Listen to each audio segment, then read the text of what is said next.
నీకు తెల్దా? కొడుకుకి అన్నం తింటావా, పీ తింటావా? లంచా కొడుకులారా, ఎన్ని డబ్బులకి కక్కుర్తి పడినారు మీరు? ఎన్ని లక్షలు తీసుకున్నారు? కిట్టుగాడు ఆయన క్యాన్సల్ కావాలా? నాకు ఇవ్వండి లైసెన్స్ క్యాన్సల్ కావాలా? నాకు ఇలా రిజిస్టర్ క్యాన్సల్ కావాలా? లేదంటే దుమ్మెత్తుతాను నేను. రికార్డ్ ప్రకారం ఫాలో కానీ ఆ లంచా కొడుకులు కానీ డబ్బులకి కక్కుర్తి పెడతారా లంచా కొడుకులు మీరు? నా రికార్డ్ క్యాన్సల్ కావాలా? ఇవ్వద్దు. నేను మాత్రం ఇడిచిపెట్టడం లేదు. మా మామ పేరు లేదు, మా అత్త పేరు లేదు, మా మరిది పేరు లేదు. మీరు ఎట్లా చేశారు? లేదా లింక్ డాక్యుమెంట్, రిజిస్టర్ డాక్యుమెంట్, ఆర్ఓలు, అడంగాలు, జడ్జిమెంట్ కాపీ, మళ్ళీ డిప్లొమ్ కాపీ వచ్చింది. మళ్ళీ మీరు ఎట్లా చేశారు?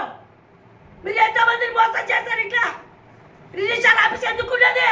10 మంది సాయం చేసేకుండేది. కానీ ఇట్లా మోసం చేశారా? లంచా కొడుకులు మీరు ఇట్లా మోసం చేశారా? ఎన్ని లక్షలు కావాలో చెప్పు, పారేస్తాను ఇప్పుడు నేనే. లంచా కొడుకులు మీరు